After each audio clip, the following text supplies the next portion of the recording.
Të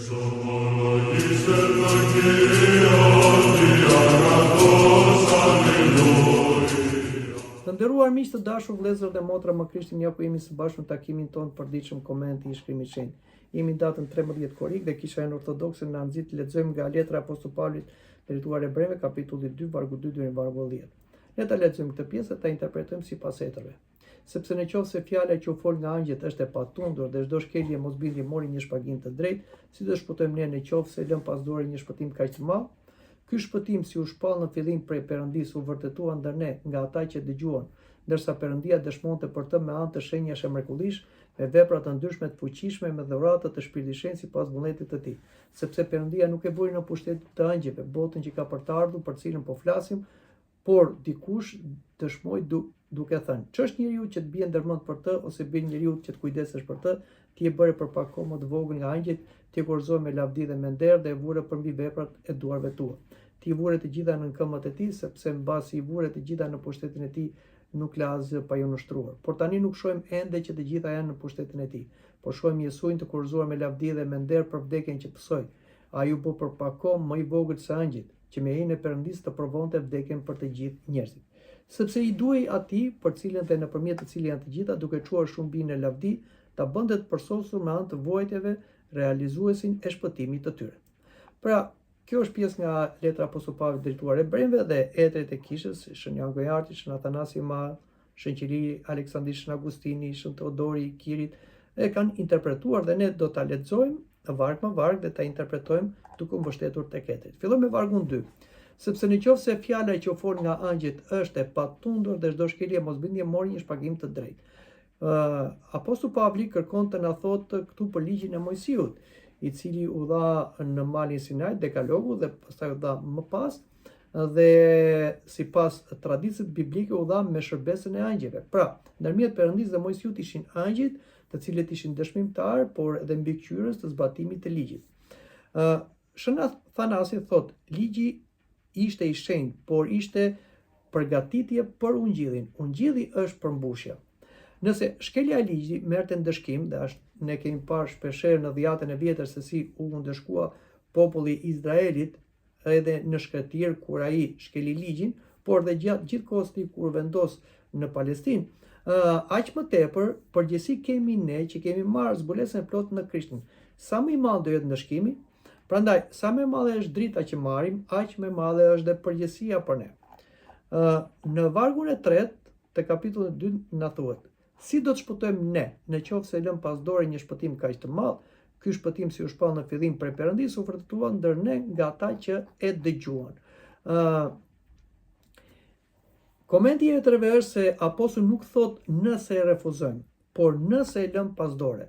Pra ka një ndryshim të madh. Dhe Shën Jan Gojarti sqaron: "Shumë humbin jo se luftojnë kundër Krishtit, po sepse e shpërfillin atë." Pra, problemi është indiferenca shpirtërore.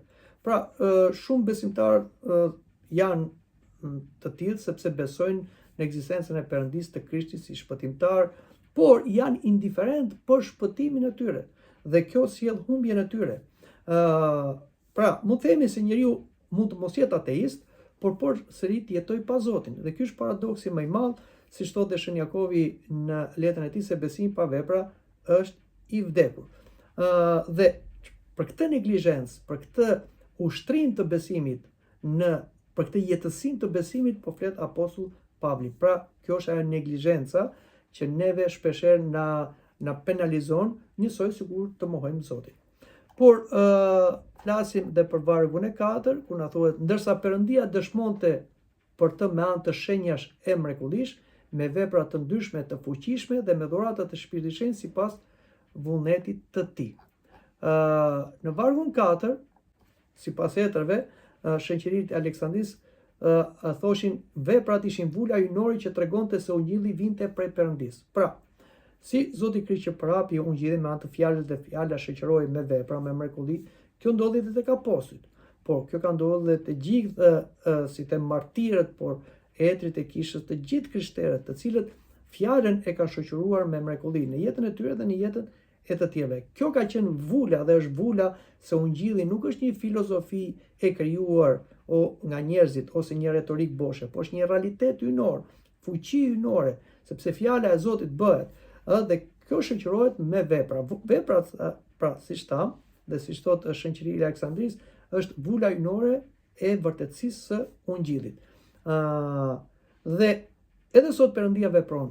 Mrekullitë janë të vazhdueshme dhe mrekullia më e madhe nuk është thjesht diçka mbinatyrore, por është ndryshimi i njeriut, pendimi, ndryshimi i zemrës, shenjtërimi i vetë njeriut. Pra, njeriu nga një qenie mëkatare bëhet një qenie e shenjtë, e ngjashme me Zotin dhe bashkëqytetar i mbretërisë së Zotit, duke qenë dhe me angjëjt e shenjtë. Pra shikoni çfarë mrekullie është kjo.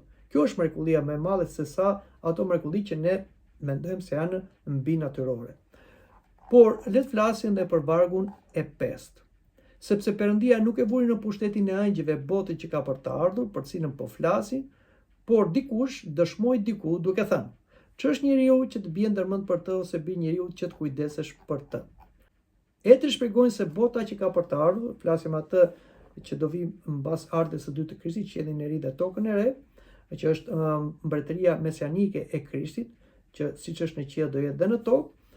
Ajo nuk drejtohet nga angjëjt, por nga Krishti. Këtë e kemi dhe tek libri i zbulesës.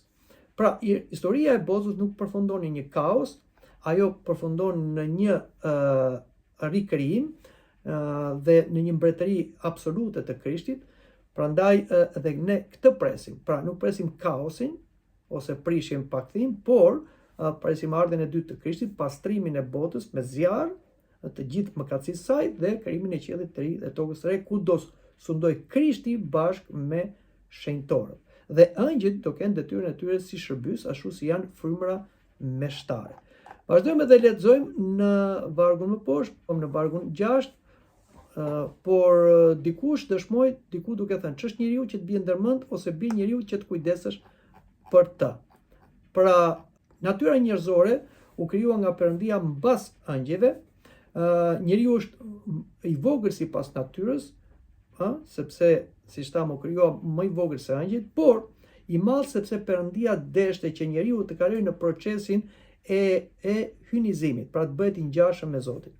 Vlera jon nuk matet siç mendojmë ne nga pasuria, fama apo fuqia, por fakti se Perëndia kujdeset për ne dhe Perëndia kërkon që njeriu të bëhet i ngjashëm me Zotin, që në gjuhën teologjike quhet theosis ose hynizim.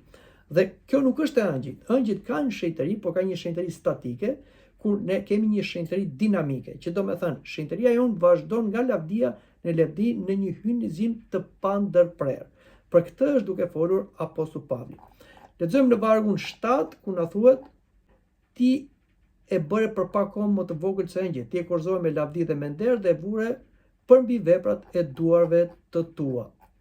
Etrit japin dy kuptime nga këto vargje.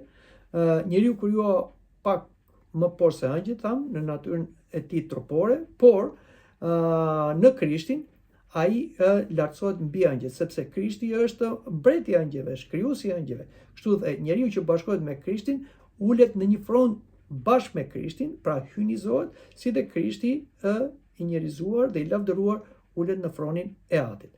Shën Athanasi i madh thot: ai nuk u bë më i vogël duke humbur hynin, por Krishti u bë më i vogël duke marrë natyrë njerëzore, por këtë natyrë njerëzore në veten e tij e shenjtëroi, hynizoi, kështu që kur u ngrit Krishti në qiell, atëherë u bë si njeri, sepse si Perëndia ai ishte, por dhe si njeri më i lartë se angjëjt. Po le të flasim edhe për vargun e 8. "Ti i vure të gjitha në këmbët e tij, sepse mbasi i vure të gjitha në pushtetin e tij, nuk la asgjë pa i nushtruar, por tani nuk shohim ende që të gjitha janë nën pushtetin e tij."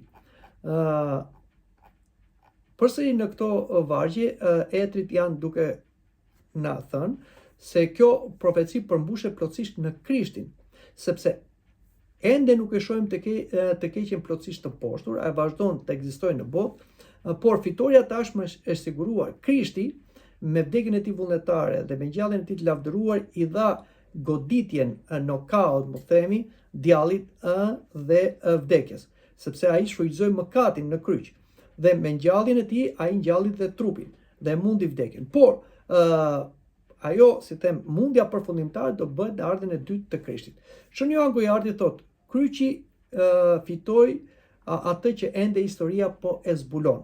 Pra, mos duhet të dëshpërohemi kur ne shikojmë padrejtësi.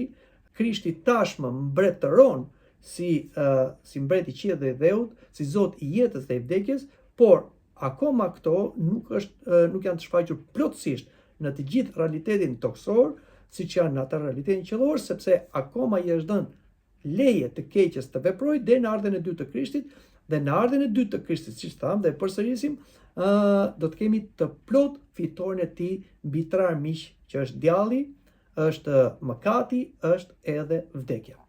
Por le të flasim edhe për vargun e 9, ku na thuhet, por e shohim Jezuin të kurzuar me lavdi dhe me nder për vdekjen që pësoi. Ai u bë për pakon më i vogël se ëngjëjt, që me hijen e Perëndisë të provonte vdekjen për të gjithë njerëzit. Pra, Apostull Pavli vazhdon të na thotë se kush është Jesui. Po shohim Jesuin, thotë, dhe këtu është kulmi i gjithë argumentit. Dhe etrit e kishës komentojnë: Krishti u bë njeri, pra ai mori natyrën tonë, ai vuajti me të vërtet, jo në dukje, pra jo sikur vuajti, ai vdiq për të gjithë, jo vetëm për disa, ai vdiq për gjithë njerëzimin, sepse mori natyrë njerëzore, pa mëkat.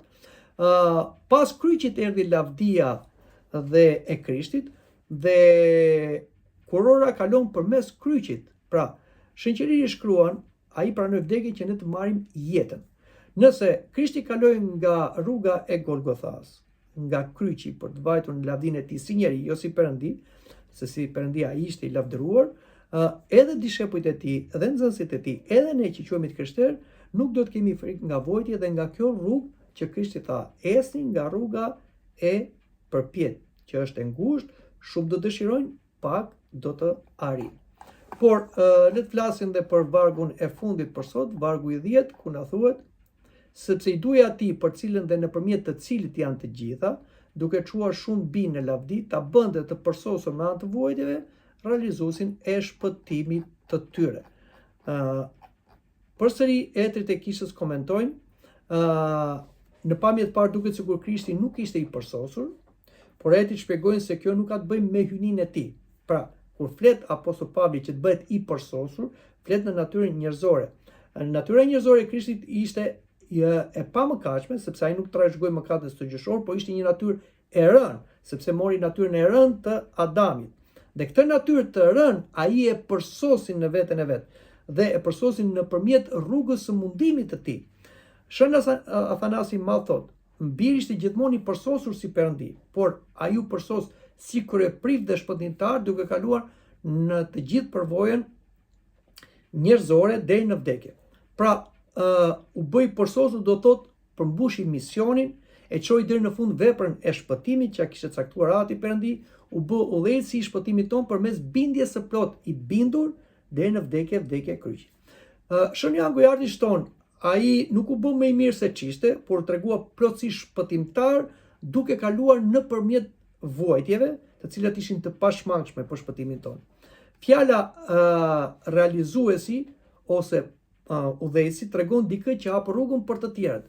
Krishti nuk na shpëton nga larg, por ai ecën përpara nesh, ai hyn i pari në luftë me vdekjen, ai është i pari që u ringjall për së vdekush, dhe pastaj ai na merr pas vetes. Pra, edhe sot ky varg ndryshon mënyrën se si e shohim vuajtjen.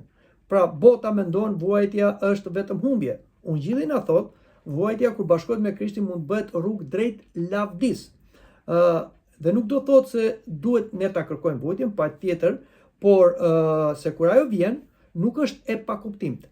Në Krishtin ajo mund bëhet vend i besnikërisë, pjekurisë shpirtërore, shpresës dhe i shenjtërisë. Prandaj është e domosdoshme vuajtja, dhe pa ngasje, prova, tundime dhe vuajtje askush nuk mund të shpëtojë. Kështu kanë kaluar të gjithë apostujt, etrit, shenjtorët, martirët, të krishterët në çdo kohë, edhe ne në këtë kohë do kalojmë pjesën e vuajtjes sonë, dhe sipas etërve të kishës e shohin këtë pjesë si një thirrje të fuqishme për të mos neglizhuar dhuratën e shpëtimit që na u dha nga Zoti dhe apostujt. Krishti ul me porursi duke marrë natyrë njerëzore, vuajti dhe vdiq për të gjithë, e më pas u kurorëzua me lavdi, ai hapi rrugën që dhe ne të bëhemi bi në lavdi, sipas rrugtimit të tij.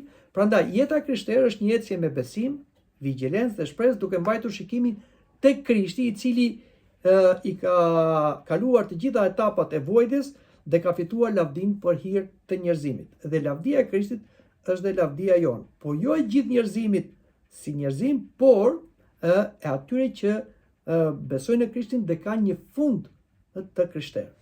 Mendoj që këtu ta mbyllim edhe bisedën për sot, për të takuar në takimin e ardhshëm. Deri atëherë, mirupafshim.